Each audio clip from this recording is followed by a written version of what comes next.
Hi friends, ಅಮ್ಮನ ಕೈ ರುಚಿಗೆ ಸ್ವಾಗತ. ರವೆ ಉಂಡೆ ಮಾಡೋದು ಹೇಗೆ ಅಂತ ನೋಡೋಣ. ತುಂಬ ಸುಲಭವಾಗಿ ಮಾಡ್ಕೊಳ್ಬೋದು. ಮಕ್ಕಳೆಲ್ಲ ತುಂಬಾ ಇಷ್ಟಪಡ್ತಾರೆ. ಒಂದೇ ಥರ ಸ್ವೀಟ್ ತಿಂದು ನಮ್ಗೆ ಬೇಜಾರಾಗಿದ್ದರೆ ನೋಡಿ, ಈ ಥರ ರವೆ ಉಂಡೆ ಮಾಡಿದ್ರೆ ಯಾರಾದರೂ ಮನೆಗೆ ಗೆಸ್ಟ್ ಬಂದಾಗೂ ಅಷ್ಟೇ ತುಂಬಾ ರುಚಿಯಾಗಿರುತ್ತೆ. ಈಗ ಹೇಗೆ ಮಾಡೋದು ಅಂತ ನೋಡೋಣ. ನೋಡಿ, ಈಗ ಅದಕ್ಕೆ ಬೇಕಾಗಿರೋದು ನೋಡಿ, ನಾನು ರವೆ 2 ಲೋಟ ತಗೊಂಡಿದ್ದೀನಿ. ಈ ಲೋಟದಲ್ಲಿ ಸಕ್ಕರೆ 1.5 ಲೋಟ. ಸ್ವೀಟ್ ನೋಡ್ಕೊಂಡು ಹಾಕ್ಕೊಳ್ಬೋದು, ಹೆಚ್ಚು ಸಿಹಿ ತಿನ್ನೋರು. ನೋಡಿ, ಒಣ ಕೊಬ್ಬರಿ, ದ್ರಾಕ್ಷಿ, ಗೋಡಂಬಿ ಮತ್ತು ತುಪ್ಪ, ಏಲಕ್ಕಿ ಪೌಡ್ರು. ಸಿಹಿ ಜಾಸ್ತಿ ತಿಂತೀನಿ ಇಷ್ಟಪಡೋರು ಸ್ವಲ್ಪ ಜಾಸ್ತಿ ಹಾಕ್ಕೊಳ್ಬೋದು. ನೋಡಿ, ಇಲ್ಲೊಂದು ಪ್ಯಾನ್ ಇಟ್ಕೊಂಡು ಒಂದು ಸ್ವಲ್ಪ ತುಪ್ಪ ಹಾಕ್ಕೊಳ್ಬೇಕು.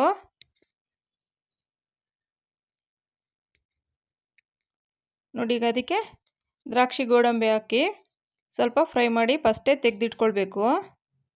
ನಾನಿಲ್ಲಿ ಜಾಸ್ತಿ ಹಾಕ್ತಿಲ್ಲ, ತುಂಬ ಹಾಕಿದ್ರೆ ಇಷ್ಟಪಡಲ್ಲ ಮನೇಲಿ ಹುಡುಗರು, ಅದಕ್ಕೆ ಸ್ವಲ್ಪ ಹಾಕ್ತಾಯಿದ್ದೀನಿ ಸುಮ್ಮನೆ ಟೇಸ್ಟ್ಗೆ. ಬೇಕಾದರೆ ತುಂಬಾ ಹಾಕ್ಕೊಬೋದು, ಸ್ವಲ್ಪ ಜಾಸ್ತಿನೇ. ಸ್ವಲ್ಪ ದ್ರಾಕ್ಷಿ ಹಾಕ್ತಾಯಿದ್ದೀನಿ.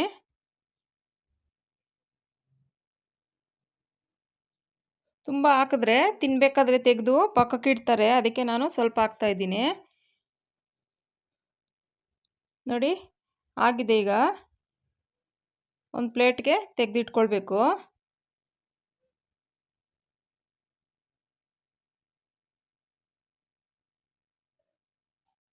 ನೋಡಿ, ಈಗ ಅದೇ ಪ್ಯಾನ್ಗೆ ರವೆ ಹಾಕ್ಕೊಂಡು ಚೆನ್ನಾಗಿ ಹುರ್ಕೊಳ್ಬೇಕು.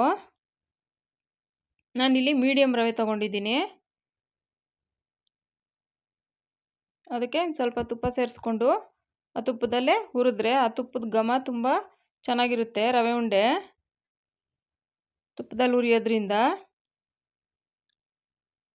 ಸ್ವಲ್ಪ ಲೋ ಫ್ಲೇಮ್ ಇಟ್ಕೊಂಡು ನಿಧಾನಕ್ಕೆ ಹುರಿದ್ರೆ ಅದುವಾಗಿ ಚೆನ್ನಾಗಿ ಆಗಿರುತ್ತೆ. ನೋಡಿ, ಇನ್ನೊಂದು ಸ್ವಲ್ಪ ತುಪ್ಪ ಹಾಕ್ಕೊಳ್ತಾ ಇದ್ದೀನಿ. ತುಂಬ ಚೆನ್ನಾಗಿರುತ್ತೆ ತುಪ್ಪದಲ್ಲೇ ಹುರಿದು ಮಾಡೋದ್ರಿಂದ.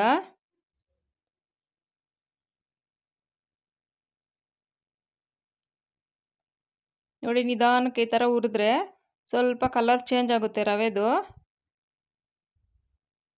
ನಾವು ಹಿಂಗೆ ಕೈ ಮುಟ್ಟಿದಾಗ ಅದು ಬಿಸಿ ಇರಬೇಕು, ಆವಾಗ ಅದು ತುಂಬ ಚೆನ್ನಾಗಿರುತ್ತೆ. ನೋಡಿ, ಒಣ ಕೊಬ್ಬರಿ ತುರಿ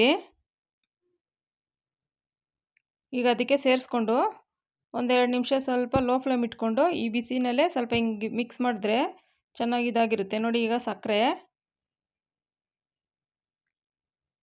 ನಾನಿಲ್ಲಿ 2 ಲೋಟಕ್ಕೆ 1.25 ಲೋಟ ಅಷ್ಟು ಹಾಕ್ತಾಯಿದ್ದೀನಿ ಸಕ್ಕರೆ.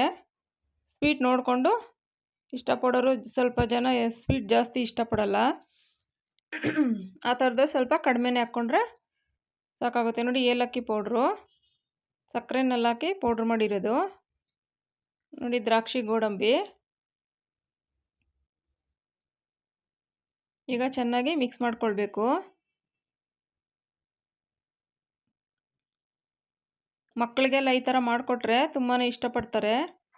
ನಾವು ಯಾವಾಗಲೂ ಅಂಗಡಿಯಿಂದನೇ ಸ್ವೀಟ್ಗಳು ತಂದು ಕೊಡೋದಕ್ಕಿಂತ ಈ ಥರ ಮಾಡಿ ಇಟ್ಕೊಂಡ್ರೆ 1 ವಾರಗಟ್ಟಲೆ ಇಟ್ಕೊಂಡು ಆರಾಮ್ಸೆ ಮಕ್ಕಳಿಗೆಲ್ಲ ಕೊಡ್ಬೋದು. ನೋಡಿ, ಈಗ ಮೇಲೆ ಸ್ವಲ್ಪ ತುಪ್ಪ ಸೇರಿಸ್ಕೊಂಡು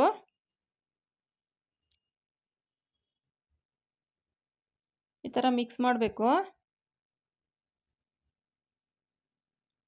ಸ್ಟವ್ ಆಫ್ ಮಾಡಿಬಿಡ್ಬೇಕು. ನಾವು ಕಾಯಿ ತುರಿ ಹಾಕೋವಾಗಲೇ ಸ್ಟವ್ ಆಫ್ ಮಾಡಿದ್ರೆ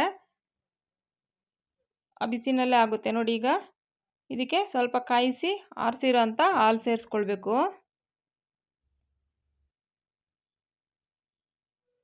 ನೋಡಿ, ಈ ಥರ ಮಿಕ್ಸ್ ಮಾಡಿಕೊಂಡು ನಮಗೆ ಉಂಡೆ ಕಟ್ಟ ಅದಕ್ಕೆ ನೋಡಿಕೊಂಡು ಹಾಲು ಹಾಕ್ಕೊಳ್ಬೇಕು. ಉಂಡೆ ಕಟ್ಟಕ್ಕೆ ಬಂದರೆ ಸಾಕಾಗುತ್ತೆ, ಇಲ್ಲಾಂದರೆ ಸ್ವಲ್ಪ ಬಿಡಿ ಬಿಡಿ ಆಯಿತು ಅಂದರೆ ಒಂಚೂರು ಹಾಲು ಸೇರಿಸ್ಕೊಂಡ್ರೆ ಅದು ಚೆನ್ನಾಗಿ ಸೆಟ್ಟಾಗುತ್ತೆ ಸ್ವಲ್ಪ ತೇವಾಂಶ ಇದ್ದಾಗ. ನೀವು ಇಲ್ಲಿ ಸಕ್ಕರೆ ಪೌಡ್ರ್ ಮಾಡಿ ಹಾಕಿದ್ರೆ ಎಲ್ಲ ಒಂಥರ ಗಟ್ಟಿಯಾಗಿಬಿಡುತ್ತೆ ರವೆ ಉಂಡೆ. ಹಾಗೆ ಹಾಕೋದ್ರಿಂದ ಸಾಫ್ಟಾಗಿ ಬರುತ್ತೆ. ನಾವು 1 ವಾರ ಇಟ್ಟು ತಿಂದ್ರೂ ನೀವು ಪೌಡ್ರ್ ಮಾಡಿ ಹಾಕಿದ್ರೆ ತುಂಬಾ ಗಟ್ಟಿಯಾಗುತ್ತೆ. ನೋಡಿ, ರೆಡಿಯಾಗಿದೆ. ಒಮ್ಮೆ ಟ್ರೈ ಮಾಡಿ ನೋಡಿ. Thank you friends.